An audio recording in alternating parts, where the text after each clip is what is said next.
Democratic Congressman John Yarmouth of Kentucky had introduced this piece of legislation, and it was voted yes by all Democrats and voted no by all Republicans, Kamala Harris being the tiebreaker, and President Biden signed it to law. Now, let's get to it. President Biden signed the American Rescue Plan Act into law on March 11th of 2021, enacting one of the largest economic relief programs in U.S. history. It is now up to charitable nonprofits to utilize provisions of this new law that are designed to help their organizations and the people they serve survive and recover. Now, again, I know this is a little bit late, but I just want to keep the public posted as to what Biden and the Democrats have been doing. So now let's get to it. The Paycheck Protection Program. Now, what is the Paycheck Protection Program? It provides small businesses with funds to pay up to 8 weeks of payroll costs, including benefits. Funds can also be used to pay interest on mortgages, rent, and utilities. Now, what does this bill do for the PPP? It adds $7.25 billion for that program. It expands PPP eligibility to charitable nonprofits that operate at multiple locations and employ not more than 500 employees per physical location.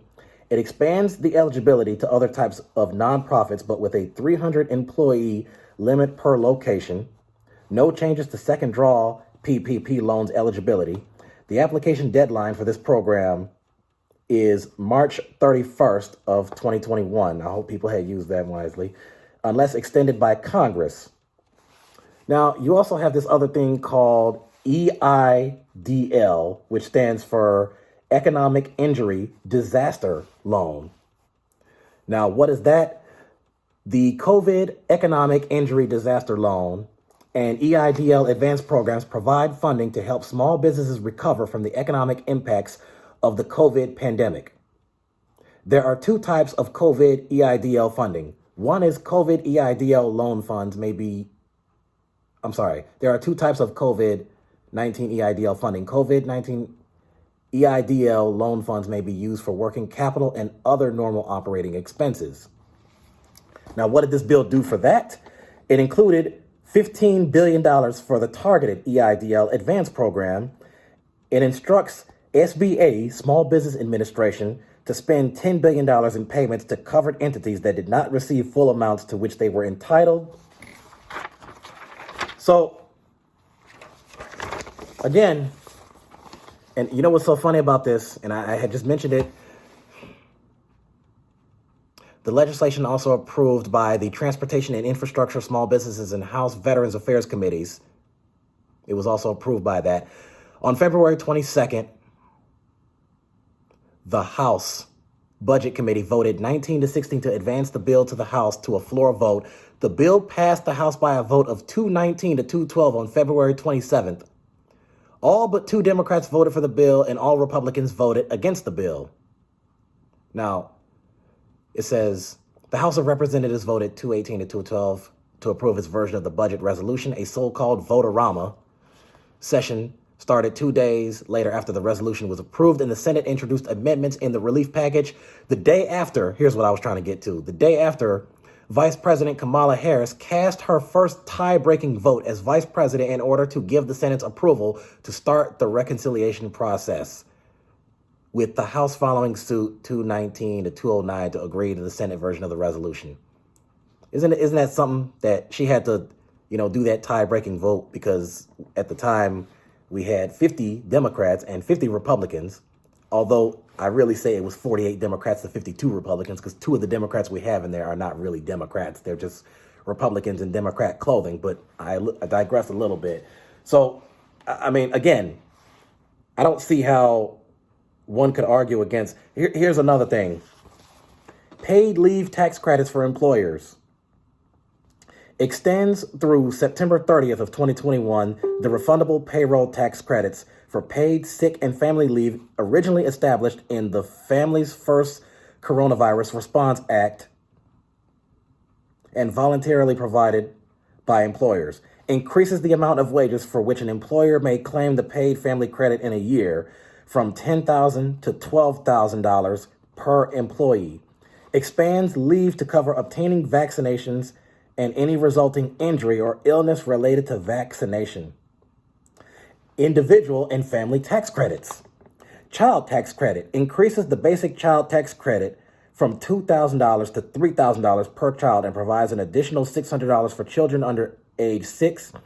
Includes 17-year-olds in the CTC child tax credit for the first time and directs the IRS to make advance payments of the CTC in monthly installments beginning in July. It makes the child tax credit fully fundable for 2021. Earned income tax credit nearly triples maximum EITC benefit for childless single workers and expands the eligibility age range to claim the IETC to older workers age 65 and over,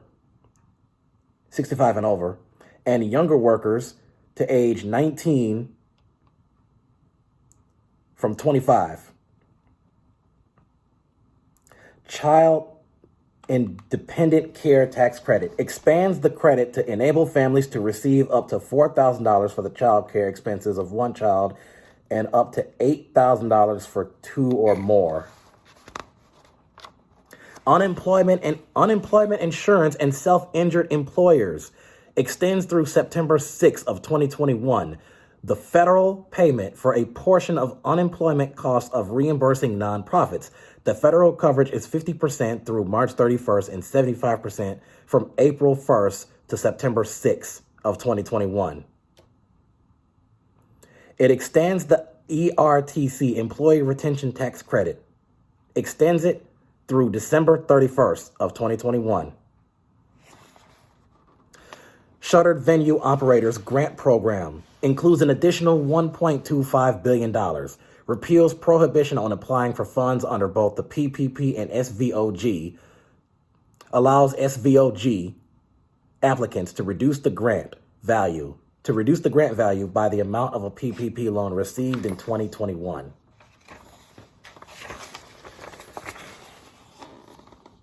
Aid for state, local, tribal, and territorial governments provides $350 billion in assistance with guardrail limitations on how governments may spend the funds. Permissible uses include providing assistance to households, small businesses, and nonprofits or to aid impacted industries, funding government services that were cut due to declines in revenue brought on by the pandemic, making necessary investments in water, sewer, or broadband infrastructure, bans use of funds for tax cuts or to pay public pension obligations, recovery rebates to individuals, $1,400 stimulus checks for taxpayers and their children, full payments to individuals with income of up to $75,000 and couples with an income of up to $150,000, phase out of checks between $75,000 and $80,000 individual and $160,000 for couple. Nutrition assistance extends the 15% increase in SNAP benefits through September 30th of 2021, extends pandemic EBT program that provides families with the value of missed school breakfasts and lunches, provides funding for outreach and modernization to make the WIC program more user-friendly, increases the cash value voucher benefit. Health provides $7.6 billion for community health centers, $1.44 billion for Older Americans Act programs, and $800 million for the National Health Services Corps. Provides a temporary, according to Title II, the nutrition was Title I. According to Title II, provides a temporary 7.35 percentage point increase in the federal share of Medicaid for home and community-based services, which helps pay to home and personal care providers.